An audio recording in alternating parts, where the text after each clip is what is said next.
네, 우리 말씀 읽겠습니다. 주일 본문 말씀 사무엘상 7장 1절에서 17절 말씀입니다. 사무엘상 7장 1절에서 17절 말씀입니다. 우리 가지고 계신 성경 어플 혹은 성경책을 펴서 함께 교독하도록 하겠습니다. 네, 다 준비되시는 줄 알고 제가 먼저 그 다음에 성도 여러분 함께 교독하도록 하겠습니다. 기랏 여아림 사람들이 와서 여호와의 궤를 옮겨 산에 사는 아비나답의 집에 들여놓고 그의 아들 엘리야사를 거룩하게 구별하여 여호와의 궤를 지키게 하였더니 그가 기랏 여아림에 들어간 날부터 20년 동안 오래 있은지라 이스라엘 온 족속이 여호와를 사모하니라. 사무엘이 이스라엘 온 족속에게 말하여 이르되 만일 너희가 전심으로 여호와께 돌아오려거든 이방 신들과 아스타롯을 너희 중에서 제거하고 너희 마음을 여호와께로 향하여 그만을 섬기라. 그리하면 너희를 블레셋 사람의 손에서 건져내시리라. 이에 이스라엘 자손이 바알들과 아스타롯을 제거하고 여호와만 섬기리라. 사무엘이 이르되 온 이스라엘은 미스바로 모이라. 내가 너희를 위하여 여호와께 기도하리라 하매 그들이 미스바에 모여 물을 들어 여호와 앞에 붓고 그날 종일 금식하고 거기에서 이르되 우리가 여호와께 범죄하였나이다 하니라. 사무엘이 미스바에서 이스라엘 자손을 다스리니라. 이스라엘 자손이 미스바에 모였다 함을 블레셋 사람들이 듣고 그들의 방백들이 이스라엘을 치러 올라온지라. 이스라엘 자손들이 듣고 블레셋 사람들을 두려워하여 이스라엘 자손이 사무엘에게 이르되 당신은 우리를 위하여 우리 하나님의 앞에 쉬지 말고 부르짖어 우리를 블레셋 사람들의 손에서 구원하시게 하소서 하니 사무엘이 젖 먹는 어린 양 하나를 가져다가 온전한 번제를 여호와께 드리고 이스라엘을 위하여 여호와께 부르짖음에 여호와께서 응답하셨더라. 번제를 드릴 때에 블레셋 사람이 이스라엘과 싸우려고 가까이 오매 그날에 여호와께서 블레셋 사람에게 큰 우레를 벌하여 그들을 어지럽게 하시니 그들이 이스라엘 앞에 패한지라. 이스라엘 사람들이 미스바에 나가서 블레셋 사람들을 추격하여 뱃갈 아래에 이르기까지 쳤더라. 사무엘이 돌을 취하여 미스바와 센 사이에 세워 이르되 여호와께서 여기까지 우리를 도우셨다 하고 그 이름을 에베네셀이라 하니라.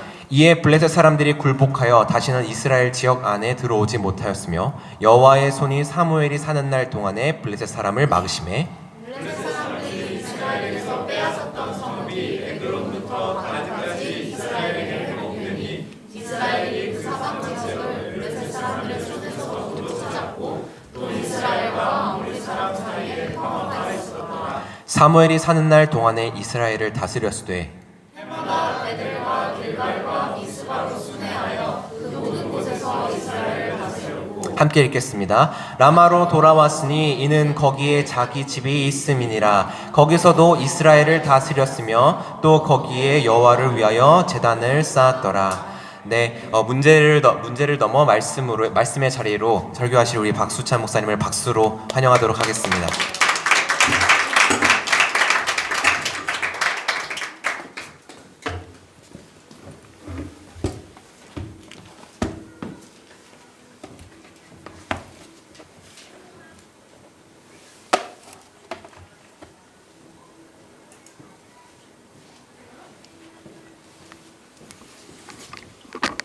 굉장히 많이 오셨네요. 네, 기도하고 말씀을 나누겠습니다. 기도하겠습니다.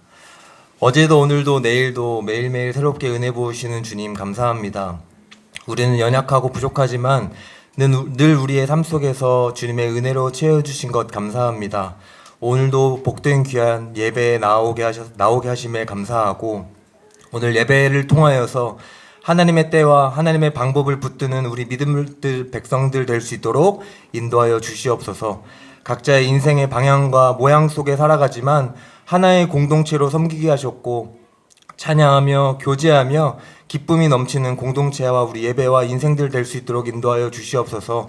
또 이 시간 주님께 마음과 뜻과 정성을 모아 드린 예물과 손길이 있습니다. 이 손길과 예물을 흠양하여 주시고 그 손길과 예물 가운데 하늘의 기름진 축복으로 충만하게 하여 주셔서 이 가정과 이 직장과 학업과 모든 선택되어지는 모든 과정들 속에서 비록 넘어지고 쓰러지더라도 시험 들지 않고 항상 주님이 나와 함께 하신다는 형통의 인생 될 수 있도록 우리 성도님들 붙들어 주시옵소서. 오늘 말씀을 전할 때 사람의 영광을 드러내는 자리가 아니라 오직 말씀으로 하나님을 드러내는 말씀 선포의 시간이 될 수 있도록 인도하여 주시옵소서. 감사드리며 사랑에 마르신 예수님 이름으로 기도하겠습니다. 아멘. 할렐루야, 반갑습니다. 저는 박수찬 목사입니다. 공수홍 담임 목사님께서 또 전자연 사모님이랑 목회 연구 기간을 보내시는데요. 여러분들, 제가 금요일부터 주일 1, 2부 예배를 섬기게 되었습니다.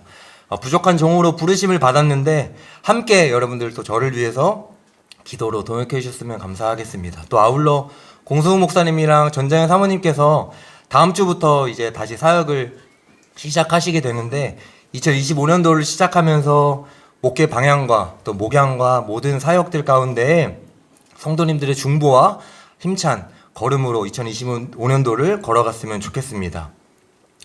이제 2025년도를 맞이하면서 내일부터는 또 민족 대명절 설날이잖아요. 그래서 한번 우리 이렇게 인사를 나누면서 설교를 시작했으면 좋겠는데요. 저를 한번 따라해 보시겠습니까? 올 한 해 주 안에서 잘 먹고 잘 사세요. 이렇게 한번 옆 사람에게 한번 인사해 보실까요? 네. 네.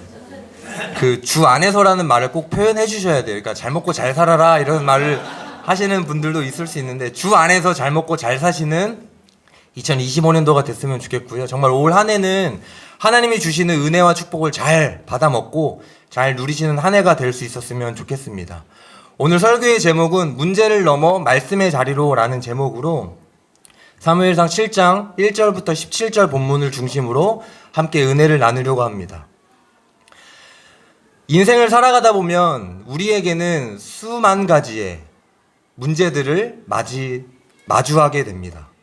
뭐 취업의 문제 있을 수가 있고, 뭐 퇴사의 문제, 또 결혼을 준비하시는 분들은 결혼 준비의 문제, 또 결혼을 하신 분들은 뭐 결혼 생활의 문제, 정말 다양한 문제들을 우리 삶을 살아가다 보면 마주하게 됩니다.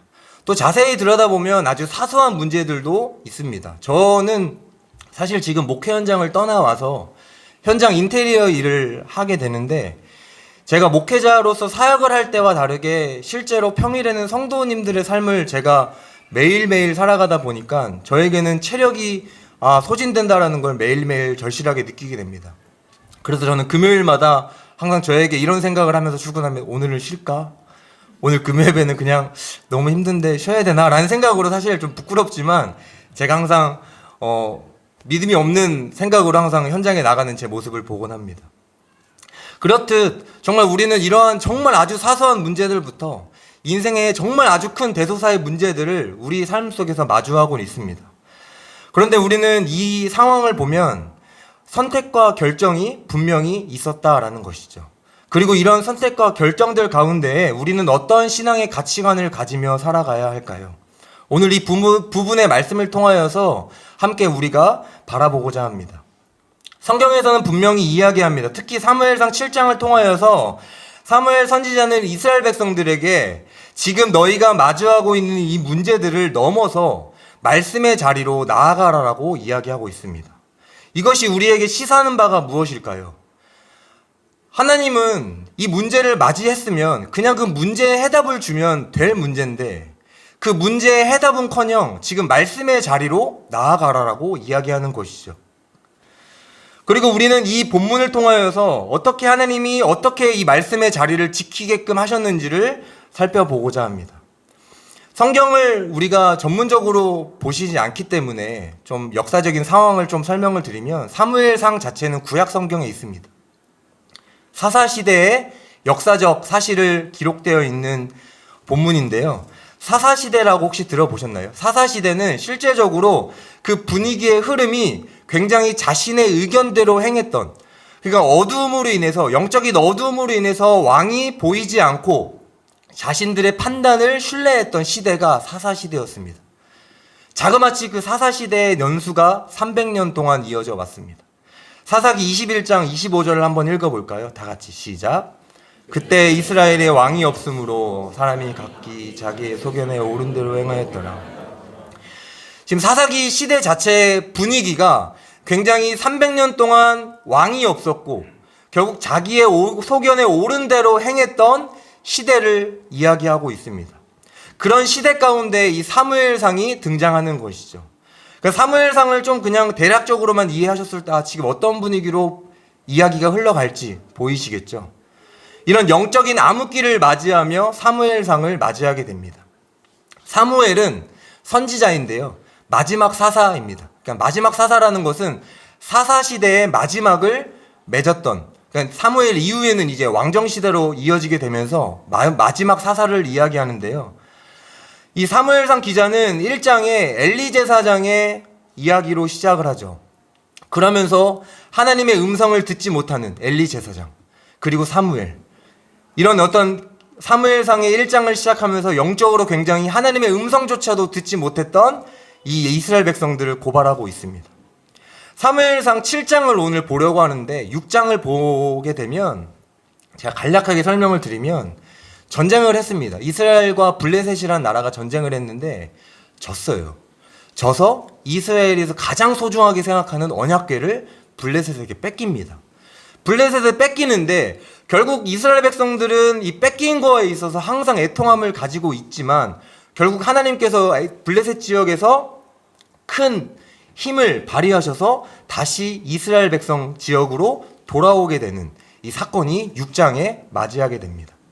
이 베세메스라는 지역으로 결국 그 언약궤가 하나님의 강권적인 개입으로 돌아오게 되는데, 이때 우리가 이 베세메스라는 지역을 좀 여러분들 지명을 좀 잘 아셔야 되는데, 이 베세메스는 그 아론의 지파 지역입니다. 혹시 아론은 어떤 인물인지 아시죠? 그 모세의 형 있잖아요. 네.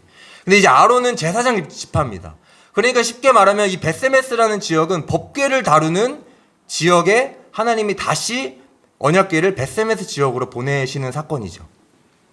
그렇지만 이제 이 베세메스 사람들이 암소로 인하여 번제를 드리게 되고 언약궤를 쳐다봄으로써 수십만 명이 죽게 되는 이런 죄를 또 짓고 맙니다.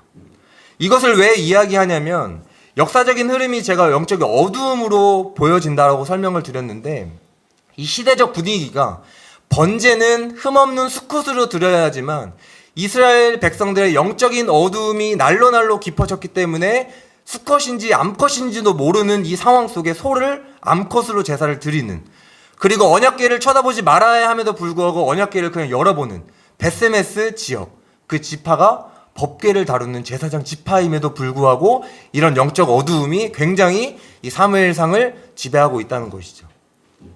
그러면서 사무엘상 7장이 시작됩니다. 굉장히 어두운 이 시대 상황 가운데 이제 사무엘이 등장해서 사무엘상 7장 2절에 이렇게 기록합니다. 다 같이 읽어볼까요? 시작. 궤가 기란 여아림에 들어간 날부터 20년 동안 오래 있은지라 이스라엘 온 족속이 여호와를 사모하니라. 베세메스 지역에 있던 언약궤가 언약궤를 쳐다봄으로써 수십 명이 죽게 됩니다. 그러면서 그 베세메스 지역의 사람들이 이제 하나님의 죄가 또 올까봐 이 법궤를 옮겨달라고 기란 여아림 사람들에게 요청을 하고 기란 여아림으로 가게 됩니다. 근데 기란 여아림으로 가게 된 뒤로부터 몇십 년 동안 있었다고요? 또 다시 20년 동안 있었다라는 것을 기록합니다. 다시 원래는 언약궤는 실로라는 지역에 가야 하지만 지금 기란 여아림이라고 하는 지역에 가 있다라는 것이죠. 20년 동안 어두움 가운데 이스라엘 백성들은 사모했다라고 이야기하지만 이 언약궤를 바라보면서 이 사모하다라는 말을 조금 우리가 다시 해석을 해야 되는데, 이 사모하다라는 그 표현에서 애통하며 눈물을 흘렸다라는 표현으로 이 사모하다를 보시면 좋을 것 같습니다. 그러니까 이스라엘 영적인 상태가 지금 너무나 깊다 못해 정말 푹 쪄들게 되면서 하나님을 믿지만 여전히 자신들의 판단대로 법궤나 하나님을 판단했던 시대를 볼 수 있겠습니다. 3절 4절을 한번 읽어볼까요? 다 같이 시작. 사무엘이 이스라엘 온 족속에게 말하리되 전심으로 여호와께 돌아오려거든 이방신들과 아스타롯을 너희 중에 제거하고 너희 마음을 여호와께로 향하여 그만을 섬기라. 그리하면 너희를 블레셋 사람의 손에서 건져내시리라. 이에 이스라엘 자손이 바알들과 아스타롯을 제거하고 여호와만을 섬기리라. 이러한 영적 갈급함은 있었습니다. 그래서 이들이 이스라엘 족속들에게 그 사무엘 선지자에게 이제 말을 하게 됩니다. 근데 사무엘 선지자가 이제 오늘 본문을 통하여서 너희가 반드시 제거해야 될 문제는 이것이다 라는 것이 무엇이었죠? 바로 이방신들을 제거하는 것이었습니다. 너희들 가운데 여전히 이방신들 아스타롯을 섬기고 결국 너네들의 그 블레셋 손에서 건져내기 위해서는 그 이방신들을 제거해야지만 나아갈 수 있다라는 이야기를 합니다. 이 본문은 무엇을 의미하냐면 영적인 어두움이 왜 다가왔느냐를 제가 설명을 드리는 건데, 이 영적인 어두움이 결국 이스라엘 백성들에게는 우상 숭배의 깊은 문제에 직면해 있었다라는 것입니다. 블레셋의 영향 아래 여전히 블레셋이라고 하는 그 우상의 나라 앞에 여전히 영향력을 지배당하고 있었기 때문에 너희의 이 문제를 직면하라는 것입니다. 여러분들 이방신들 아스다롯에 대해서 혹시 좀 알고 계신가요? 이 신들에 대해서, 이방신들에 대해서 조금 우리가 역사적으로 알아야 하는데, 이 신들은 우리가 가나안 땅에 들어갈 때부터 가나안 민족들이 섬겼던 이방신들입니다. 바알이라는 신은 주인, 남편, 소유, 그리고 비와 폭풍을 주관하는, 곡물을 주관하는 바알 신입니다. 그리고 이 아스타롯이라고 하는 신은 가축, 그리고 다산, 그리고 풍요를 다스리는 여자를 뜻하는 신입니다.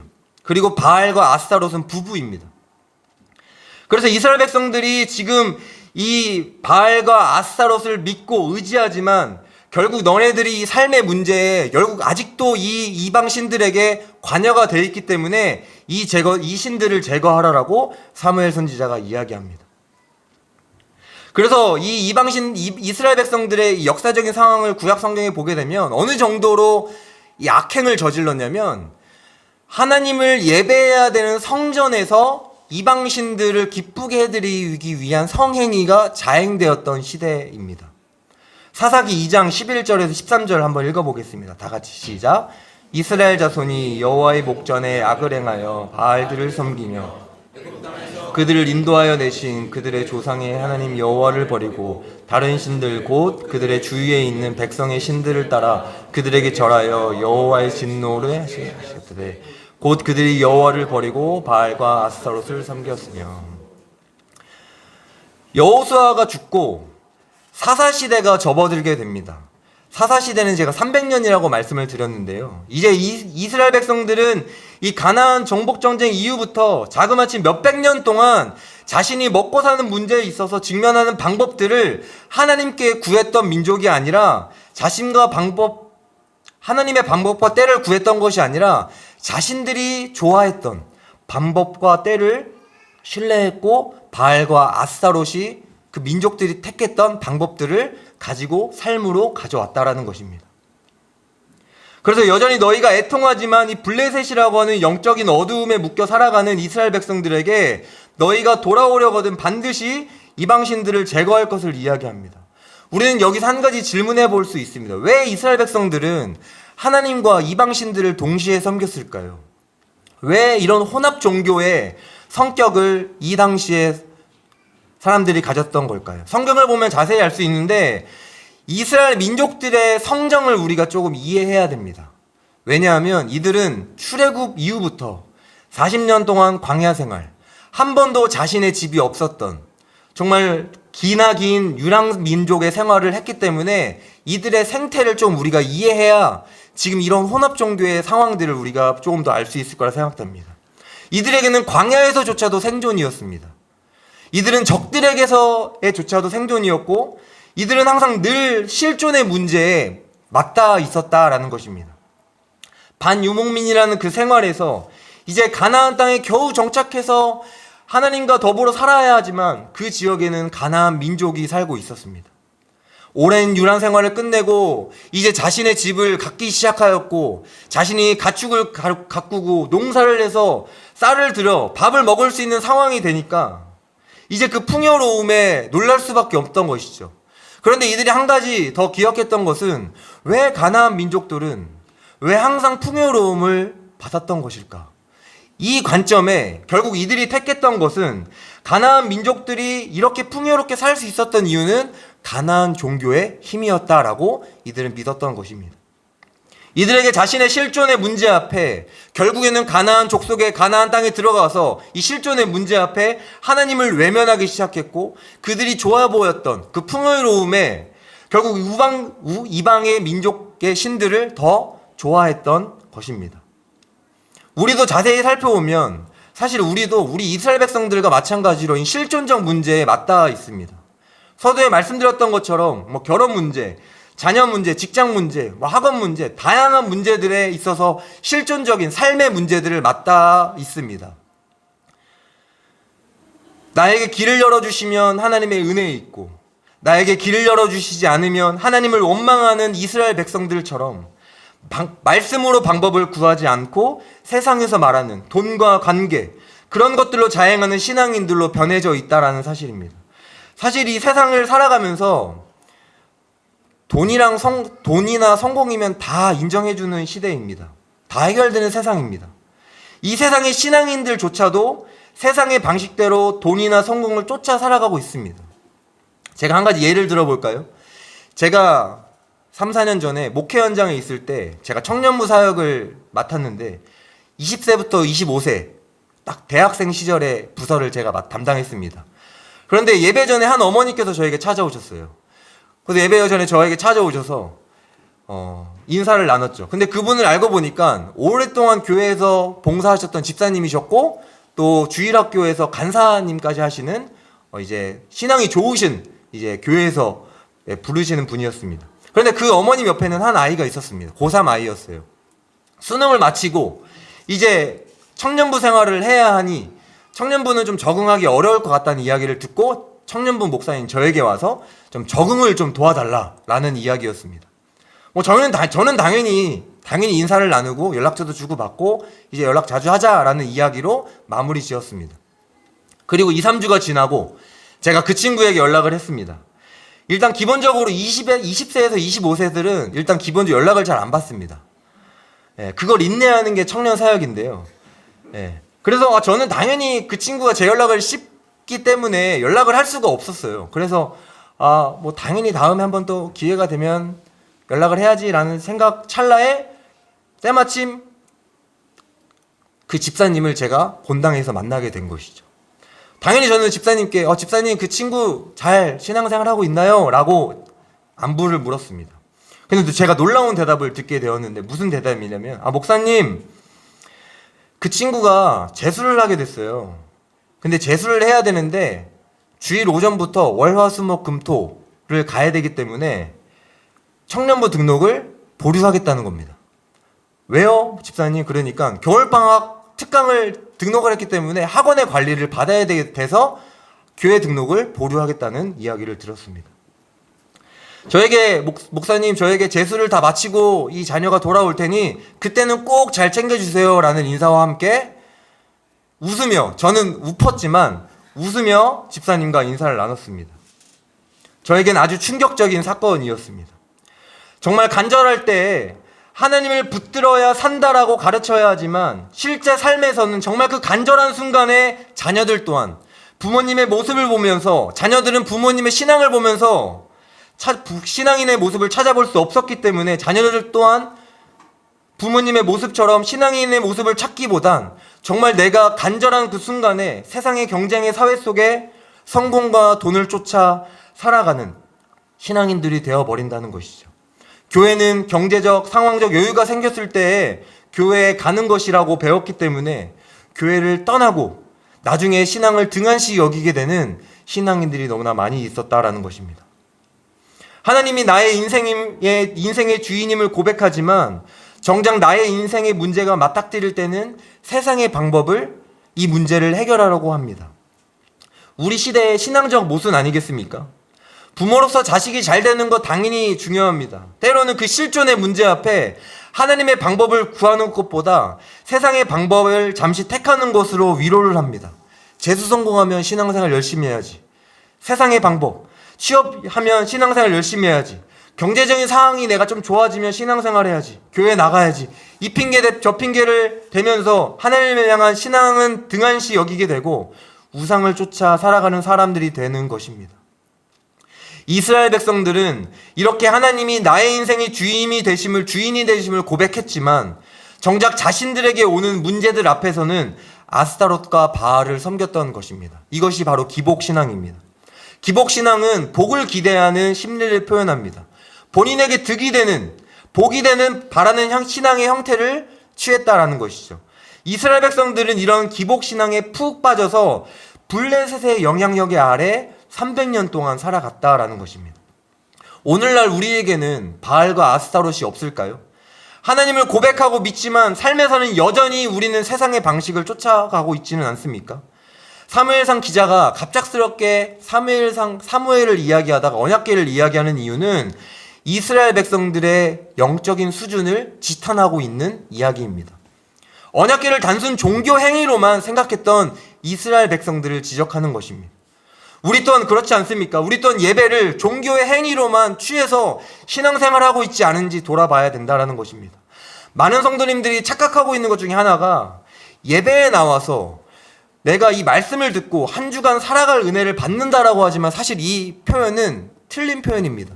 왜냐하면 예배는 내가 삶에서 받은 은혜를 받고 나와 그 은혜에 반응하여 예배하는 것이고 그 예배에 나와 하나님께 은혜와 영광을 고백하는 것이 예배학적 표현입니다.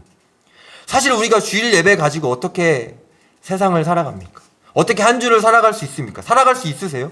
하물며 저문을 나가기만 하더라도 오늘 설교가 무엇인지 까먹는데 진짜 중요한 것은 제 설교가 아니라 내 삶의 자세가 어디로 향해져 있는가가 중요하다라는 것입니다. 이스라엘 백성들은 그것을 잃었다라고 지금 이야기하고 있습니다. 형식과 모양은 갖춰졌습니다. 그 안의 내용은 우상으로 가득 찬 이스라엘 백성들이었습니다. 사랑하는 성도 여러분, 형식과 모양을 갖추는 거 굉장히 중요합니다. 하지만 내 안에 진짜 성령 하나님이 계시다면 때로는 내 방법과 내 때를 신뢰하기보다는 하나님의 방법과 하나님의 때를 신뢰하는 그리고 그것을 기도하며 기다리는 말씀으로 바로 서 있는 신앙이 정말 중요합니다. 이 문제를 넘어야만 말씀의 자리로 갈 수 있습니다. 이것이 아주 중요한 원리입니다. 사무엘 선지자는 이스라엘 백성들에게 너희들의 이런 삶의 모순들을 다 제거하고 말씀의 자리로 나아오라라고 그리고 하나님만을 섬길 것을 요구합니다. 이제 하나님만을 섬기기 위해서 우리가 사무엘 선지자가 너희들이 한 곳에 모이라라고 이야기합니다. 본문을 한번 살펴볼까요? 7장 5절에서 6절 다 같이 읽어보겠습니다. 시작. 온 이스라엘은 미스바로 모이라. 내가 너희를 위하여 여호와께 기도하리라 하며 그들이 미스바에 모여 그날 종일 금식하고 거기에 이르러 우리가 여호와께 범죄하였나이다 하니라. 사무엘이 미스바에서 이스라엘 자손을 다스리니라. 아멘. 이제 문제를 넘어 하나님께로 돌아서기로 한 이스라엘 백성들에게 가장 먼저 한 것은 말씀의 자리로 나오게 하신 것입니다. 미스바라는 지역은 사사시대 때부터 지파들이 모임을 많이 가졌던 지형입니다. 이제 미스바에서 말씀으로 대대적인 회개 운동을 시작하면서 자신들의 죄를 회복하는 데부터 시작하게 됩니다. 물을 길렀고 여호와 앞에 붓고 종일 금식하며 하나님 앞에 자신들의 죄를 통해 자복합니다. 이것은 죄에 대한 철저한 회개 없이는 하나님과의 관계 회복이 없음을 이야기합니다. 이스라엘 백성들은 바알과 아스타롯, 하나님을 동시에 섬기며 하나님 언약 백성답지 않게 살지 못한 것이 하나님 앞에 얼마나 심각한 죄인 건지를 깨닫게 하는 것입니다. 여기서 아주 중요한 표현이 있는데요. 성경에 다스리다라는 표현이 있습니다. 미스바에서 이스라엘 자손을 다스리니라. 근데 이 다스리라는 표현은 사사의 기능인데요. 정확한 표현은 말씀을 먹였다라는 표현으로 이 다스리다를 의미를 해석하면 좋을 것 같습니다. 그러면 사무엘이 문제를 넘고 말씀의 자리로 나온 이스라엘 백성들에게 어떤 말씀을 먹였기에 그리고 그 말씀을 먹인 이스라엘 백성들은 어떠한 마음 자세로 신앙생활을 했던 걸까요? 결국 이스라엘 백성들에게 먹였던 이 말씀은 다시금 구약에서 하나님께서 이스라엘 백성들에게 하신 그 언약을 갱신하신 사건입니다. 여호수아 1장 9절 내가 내게 명령한 것이 아니냐 강하고 담대하라 두려워하지 말며 놀라지 말라 내가 어디로 가든지 내 하나님 여호와가 너와 함께 하느니라 하시니라. 아멘. 성도 여러분, 사람은 음식을 먹어야 살아갑니다. 음식을 먹지 않으면 죽죠. 또한 영적으로 살아가려면 말씀을 먹어야 살아갈 수 있습니다. 영적인 말씀을 먹지 않고 살아가던 이스라엘 백성들에게 다시 말씀의 자리에 앉혀서 말씀으로 먹였던 것은 언약을 다시 한번 갱신하게끔 하셨던 것입니다. 이 실존의 문제 앞에 이스라엘 백성들이 여전히 이 전쟁과 삶의 이 실존의 문제 앞에 바알과 아스타롯에게 세상의 방식으로 살아가라는 것이 아니라 하나님이 우리의 주인 되시고 푸른 초장과 실마른 물가로 인도하시는 분이 우리 하나님이시다. 아브라함에게 약속했고 이삭에게 약속했고 야곱에게 약속했던 동일한 하나님이 내 하나님이다라는 이 약속을 이스라엘 백성들에게 먹이고 있다는 사실입니다. 사랑하는 성도 여러분, 하나님이 우리 백성들에게 그리고 우리에게 나 자신에게 말씀으로 약속하신 언약들을 붙드시기를 바랍니다. 하나님은 성실하신 분이십니다. 그 언약을 어떤 민족이나 어떤 개인의 상황에 따라서 그 언약을 취소하시거나 그 언약을 이루시는 분이 아니시라는 것을 우리는 이 말씀을 통해서 다시 한번 확인하게 되는 것입니다. 말씀을 붙들 때 우리가 어디로 가든지 하나님이 우리와 함께 하시겠다라고 약속하셨습니다. 그런데 여기서 또 다른 문제가 한 가지 등장합니다. 우리가 한번 말씀을 읽어보려고 하는데요. 사무엘상 7장 7절에서 8절을 한번 읽어보겠습니다. 사무엘상 7장 7절에서 8절 다 같이 읽겠습니다. 시작. 이스라엘 자손이 미스바에 모였다함을 블레셋 사람들이 듣고 그들의 방백들이 이스라엘을 치러 올라온지라. 이스라엘 자손들이 듣고 블레셋 사람들을 두려워하여 이스라엘 자손이 사무엘에게 이르되 당신은 우리를 위하여 우리 하나님 여호와께 쉬지 말고 부르짖어 우리를 블레셋 사람의 손에서 구원하시게 하소서 하니. 어떤 문제가 등장했습니까? 지금 이스라엘 백성들은 이제 삶의 실존의 문제에서 정확히 인지하였고 이제 바알과 아스타롯이라는 형태를 제거하고 말씀의 자리로 나아갔는데 그렇지만 전쟁이 또 일어나는 것입니다. 우리의 상황과 똑같지 않습니까? 우리도 정말 예배나 수련회에서는 정말 큰 은혜 받지만 수련회 이후부터는 그 은혜가 정말 빠르게 잊혀져 가고 또 다른 큰 시험이 당할 때가 많이 있지 않습니까? 은혜로만 살아가도 모자란 이 시대 상황 속에서 또 여전히 나를 시험하게 되는 상황들이 이스라엘 백성들에게 펼쳐진 것입니다. 우리는 한 가지 기억해야 되는 것은 인류의 역사 속에 이스라엘 백성들이 마주한 실존의 문제는 전쟁이었습니다. 왜냐하면 전쟁은 모든 것을 앗아가는, 모든 것을 빼앗기는 것이기 때문에 이 전쟁이라고 하는 것은 이스라엘 백성들에게 가장 큰 실존적 문제의 해결점이었습니다. 왜냐하면 노예로 팔려가거나 모든 재산을 또 압수당하는 일이 벌어질 수 있는 것이죠. 그런 슬픔과 잔혹함이 지금 또 말씀의 자리로 나아온 이스라엘 백성들을 덮친 것입니다. 근데 이것이 우리에게 무엇을 의미하는 걸까요? 이스라엘 백성들이 모여서 하나님께 용서를 구하지만 블레셋 사람들이 지금 모인 것을 보고 오해를 해서 전쟁을 일으켰다라고 이야기합니다. 하나님이 정말 이스라엘 백성들을 쓸어버리시려고 그 언약을 없애리시려고 모이게 한 다음에 한 번에 쓰리시려고 이렇게 전쟁을 일으키신 걸까요? 절대 아닙니다. 이스라엘 백성들의 가장 큰 문제는 블레셋의 영향력에 300년 동안 이어져 왔었기 때문에 결국 이 제도를 해체하기 위해서는 반드시 블레셋과의 전쟁이 필수적인 요소였다라는 것입니다. 결과는 어떻게 되었죠? 10절에 보게 되면 하나님께서 이렇게 이야기합니다. 사무엘이 이렇게 얘기합니다. 사무엘이 번제를 드릴 때 블레셋 사람이 이스라엘과 싸우려고 가까이 오매 그날에 여호와께서 블레셋 사람에게 큰 우레를 발하여 그들을 어지럽게 하시니 그들이 이스라엘 앞에 패하니라 라는 이야기입니다. 하나님이 이제 300년 동안 이어져 온 이 실존적인 문제의 우상 앞에 직접 개입하셔서 블레셋의 지독한 그 영적인 어두움을 하나님께서 직접 해결해 하시겠다라는 본문인 것입니다. 그냥 성전에만 머물러 있는 하나님이 아니라 언약궤 안에만 머물러 있는 무능한 신이 아니라 우리 실존의 문제에 직접적으로 하나님이 책임지시고 싸우시겠다라는 선언인 것입니다. 출애굽기 17장에 보게 되면 아말렉과의 전쟁이 있습니다. 모세가 산에 올라가 두 손을 들면 이스라엘 백성들이 승리를 하게 되고 팔을 내리면 이스라엘 백성들이 패배하게 되는 사건을 우리가 봅니다. 그때 앞장서서 싸웠던 인물이 누구이죠? 여호수아입니다. 여호수아는 그 여호수아의 뜻은 예슈아라는 뜻입니다. 여호와는 구원이시다. 이 뜻을 가지고 있습니다. 우리의 전쟁에 누가 싸우고 있습니까? 바로 예수님이 싸우고 계신다라는 것입니다. 마찬가지로 오늘 사무엘상에 마주한 이 블레셋의 실존의 문제 앞에 하나님이 직접 싸우신다라는 의미를 이스라엘 백성들, 그 말씀의 자리로 나온 성도들에게 하나님께서 직접 보여주고 계시는 것입니다.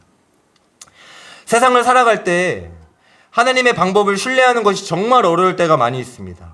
회사에서 직장 동료들이, 가족들이 하나님의 방법을 신뢰할 때 유혹할 때가 많이 있습니다. 저도 인테리어 일을 하지만 참 어려운 순간들이 있습니다. 저는 현장 일을, 프리랜서 일을 하기 때문에 개인적으로 프리랜서를 일을 하는 사람이 고정적인 일을 뺀다라는 것은 사실 쉽지는 않습니다. 왜냐하면 프리랜서는 파리 목숨이기 때문에 그 대표, 그 오너의 필요를 채워주지 않으면 불이익을 당하든 계약을 종료를 하든 프리랜서는 사실 그러한 삶을 살아갑니다. 사실 저도 주일 성수를 반드시 지키고 싶다는 생각에 몇 날 며칠을 고민하면서 대표님에게 용기 내서 찾아갔습니다. 페널티를 당하더라도 대표님께 말씀을 드렸습니다. 대표님, 사실 저는 목사입니다. 저는 목사이고 지금 이 기술을 우연찮게 배웠지만 저는 주일 성수를 반드시 해야 합니다. 라는 이야기를 했습니다. 근데 대표님 불교 신자세요. 근데 대표님이 저에게 이런 말씀을 하셨습니다. 수찬 팀장님, 저는 기독교인이 아니지만 기독교인들은 주일 성수가 굉장히 중요하다라고 저는 알고 있습니다. 그래서 주일에는 고정적으로 쉬시고 다른 날 열심히 해주세요. 라는 답변을 듣게 되었습니다. 굉장히 간단하죠? 하지만 저는 몇 날 며칠을 고민하며 이 이야기를 어렵게 꺼냈는데 제가 이 답변을 듣고 무슨 생각을 했냐면 신앙을 지키는 것보다 나는 이 생활을 더 걱정하는 저를 보면서 여전히 나의 믿음이 부족하구나라는 생각을 하게 되었습니다.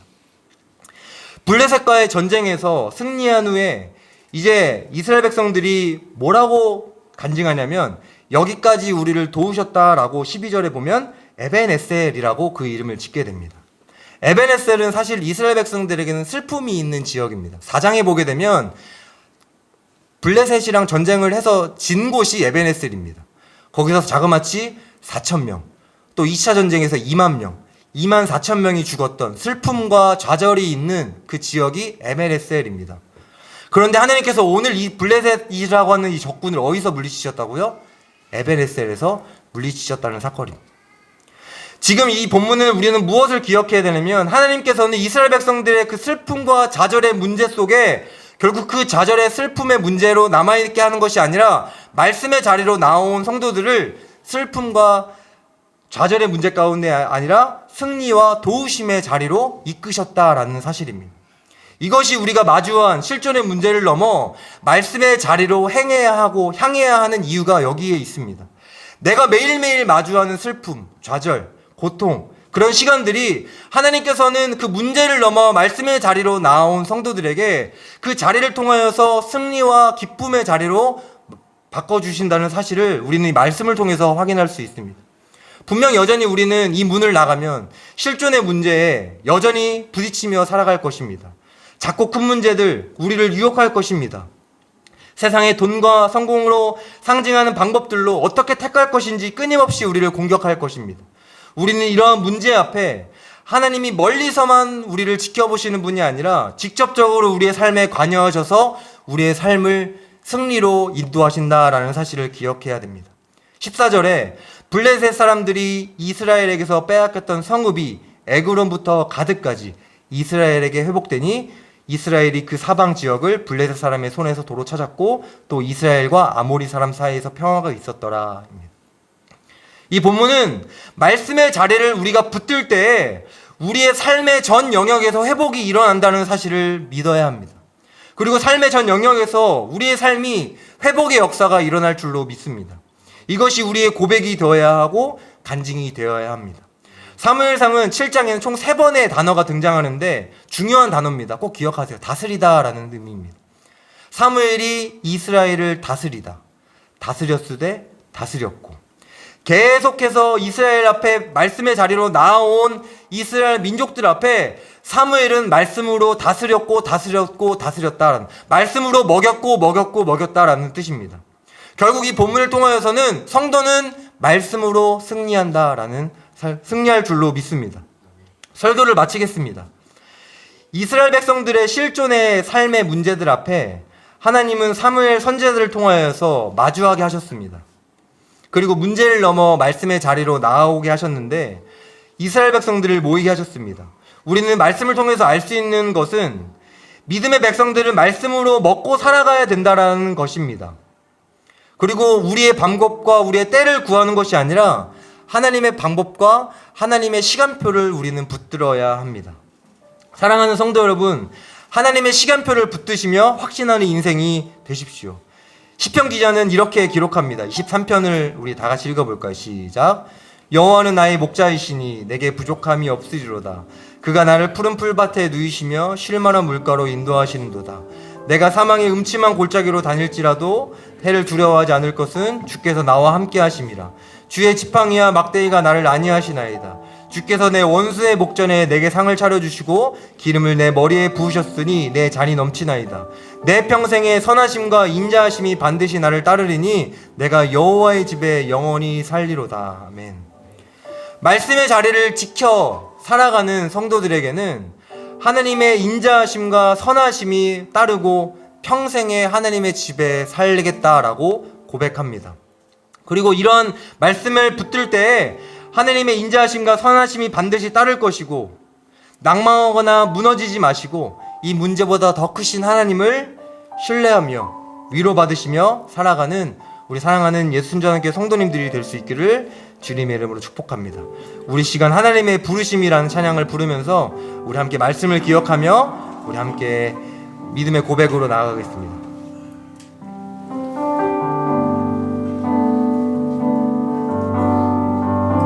하나님의 부르심에는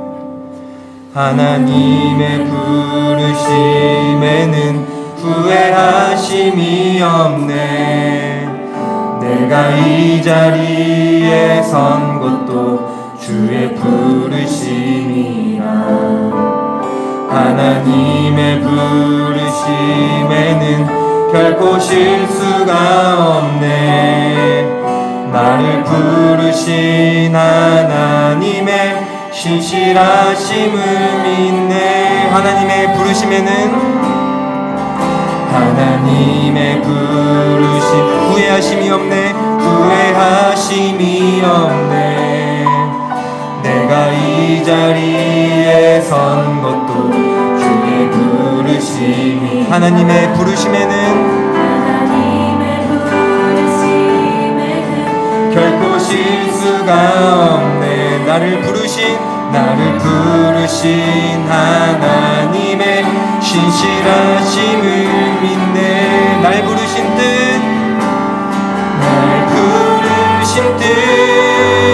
내 생각보다 크고 날 향한 계획 나의 지혜로 측량 못하나 가장 좋은 길로 가장 완전한 길로 오늘도 날 이끄심이 내 주님보다 앞서지 않고